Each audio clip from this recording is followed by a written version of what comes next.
Hey what's up guys, I am Shovan Chowdhury, back to the new video. So আজকের ভিডিওটা খুব interesting হতে চলেছে। অনেকদিন পর বাড়িতে আসছি, আসার পরে শুরু করছে ছোট ভাইরা মাছ দিয়ে বারবিকিউ করবে। আর যে কথা সেই কাজ, সাথে সাথে বাড়ি থেকে বের হয়ে গেলাম মাছ ধরার জন্য। ঘর থেকে বের হয়ে দেখিতে ভাইয়া গরুর দুধ দোয়াইতেছিল। পরে আমি আর ওইখানে না দাঁড়ায় আমি চলে আসলাম মাছ ধরার জন্য। এখানে আসি দেখিতে এরা দুইজন দুষ্টমি করতেছে। একটা হলো আমার চাচাতো ভাই আর একটা হলো ফুফাতো ভাই। ওরা আবার আমার ছাড়া কিছু বুঝে না বাড়িতে আসলে। পরে আমি ওদেরকে ডাক দিয়ে বললাম যে আসলে আমরা মাছ ধরতে যাই। এদিকে ছোট ভাই বলতেছিল যে ভাইয়া আমি তো জাল লারে নিতে পারি। পরে আমি ওর সাথে জালটা ধরে নিয়ে আসলাম পুকুর পাড়ে। চাচাতো ভাই কোথা থেকে জানি বালতি একটা নিয়ে চলে আসছে। একা একা মাছ ধরা যাবে না, এই কারণে আরেকটা চাচাতো ভাই নিয়ে আসলাম আমি। এখান দিয়ে পিছিয়ে একটা খেজুর গাছের মধ্যে রস পাড়ার জন্য কি যেন বসেছিল। পরে আমি ওরে বললাম যে আচ্ছা ঠিক আছে তাহলে রস পাড়ো, আমরা রস খাই সবাই মিলে। ও সাথে সাথে গাছে উঠে গেছে রস পাড়ার জন্য। ওরা আমি জিজ্ঞাসা যে তুমি যে রস পারো কেউ কিছু বলবে না? ও বলছে না, যে রস কাটছে উনি রস নিয়ে গেছে। পরে আমি এখানে এটা বসাইছি। পরে ও গাছ থেকে রস পাড়ি নিচে নিয়ে আসছে। এখানে আসার পরে আমরা সবাই ভাগযোগ করে রস খেয়ে নিলাম। আর কাঁচা রস খাইতে মাশাআল্লাহ অনেক মজাই লাগলো। পুকুর পাড়ে আসি দেখে যে ছাস্তো ভাই জাল মারা শুরু করে দিছে। জালের পাক দিয়ে ছোট মাছগুলো চলে যাচ্ছিল। পরে আমরা একটা মুশি নিয়ে আসি, মুশি টানা দিতেছিলাম। ছোট ছোট গোড়া মাছগুলো জালের পাক দিয়ে চলে যাচ্ছিল।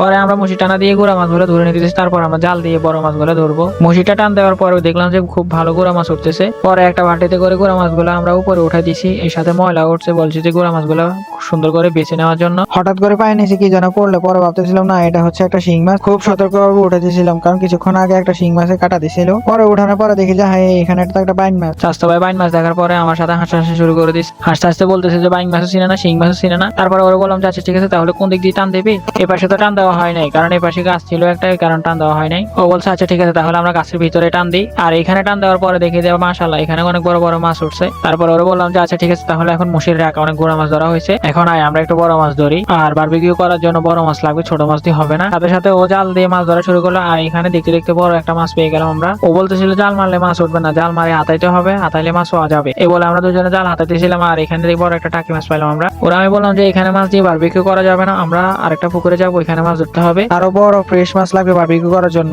আর যে কথা সেই কাজ। পরে আমরা সাথে সাথে ওইখান থেকে চলে আসলাম। এখানে আসি দেখি পুকুরের মধ্যে সাপ দৌড়াদৌড়ি করতেছে। ও বলতেছে সাপ আমাদের কিছু করবে না, সাপ সাপের পথে যাক, আমরা আমাদের পথে যাই। এই বলে আমরা জাল দিয়ে পুকুরে আবার টান দিয়ে মাছ ধরতেছিলাম। এক টান দিয়ে দেখি যে এখানে অনেক বড় বড় তেলাপিয়া মাছ উঠতেছে। ও বলতেছে ওই পুকুরে এত কষ্ট না করে আমরা এইখানে অল্প কিছুক্ষণ মাছ ধরলে তো আমাদের খাওয়ার মাছ হয়ে যেত। আমি ওরা বলতেছিলাম কোনো সমস্যা নেই, আচ্ছা দিয়ে আমরা এখান থেকে মাছ ধরে বাড়ি দিয়ে চলে যাবো। এই বলে আমরা জালটা আরেকবার টান দিতেছিলাম। হঠাৎ করে দেখি যে বড় একটা মাছ পড়ছে জালের নিচে। সাথে সাথে আমরা জালটা ছেড়ে দিয়ে দেখিতে মাছটা চলে গেছে। আর এখানে মাছগুলো পাইছি আমরা। কিছুক্ষণ পরে ছোট ভাই কি একটা নিয়ে আসি, বলতেছিল যে এটা হচ্ছে আমার জাহাজ। এটা আমি চেক করে দেখি যে এখানে মোটর একটার মধ্যে পাখা বসাই ব্যাটারি দিয়ে লাগাই দিয়েছে। আর এটা খুব সুন্দরভাবে চলতেছে। এই হচ্ছে সবগুলা মাছ। আর এখান থেকে আমরা বড় বড় দুটো তেলাপিয়া মাছ নিয়ে নিলাম বারবিকিউ করার জন্য। তারপর আমরা বলেছিলাম মাছটা কোটি কাটি রাখবেন। আর এখানে আমি আসি মাছটা পিস পিস করবো। আর আমরা সুন্দর করে মাছটা কোটে গোটা গোটা রাখে দিয়েছি। আর এখানে আমি আসি মাছটা সুন্দর করে পিস পিস করে বারবিকিউ করার জন্য রেডি করতেছি। এদিকে ঠান্ডার কারণে আমার দোনোটা হাত বাঁকা হয়ে আসতেছে, কারণ বেশ কিছুক্ষণ পুকুরে ছিলাম, তাই কষ্ট করার পরে দোনোটা মাছ ম্যারিনেট করে আমরা রেখে দিলাম ফ্রিজে। ছোট ভাইদের হাতে কিছু কাট করে নিয়ে আসলাম। এখানে কয়লা নাই, কাঠ এগুলো পুরো কয়লা বানাতে হবে। এই কথা বলে সবগুলো কাঠ এখানে নিয়ে আসি, একসাথে আগুন ধরা দিতেছে। বললো যে এখানে কয়লা হবে, এই কয়লা দিয়ে আবার রান্না হবে। এদিকে আমি ফ্রিজ থেকে মাছগুলো নিয়ে আসছি। আসার পরে লোহা দিয়ে জ্বালিয়ে যে গিটাতে করে আমরা মাছগুলো পোড়াবো, ওইখানে সুন্দরভাবে লাগাই দিতেছি। এদিকে আমার মাছগুলো লাগানো শেষ হয়ে গেল, অন্যদিকে কাঠগুলো পুরো কয়লা বানানো শেষ। তারপর আমরা মাছগুলো সুন্দরভাবে কয়লার উপরে দিয়ে দিলাম। তারপর আমরা ছোট একটা পাখা আনি বাতাস করতেছি যাতে কয়লার আগুন নিভে না যায়। কিছুক্ষণ পর আমরা মাছগুলোর উপরে মশলা দিতেছি যাতে মাছগুলো শুকাই না যায় আর পোড়াও না যায়। হঠাৎ করে দেখি কয়লার তাপ কমে গেছে। তারপর হাতের পাখাটা নিয়ে আবার জোরে জোরে বাতাস করতেছি যাতে কয়লার আগুন আবার বেড়ে যায়। আর এদিকে আগুনের তাপে আমার অবস্থা খারাপ হয়ে গেছে। তারপর মাছগুলো নামাই আমি চেক করে দেখতেছিলাম যে মাছগুলো হয়েছে কিনা।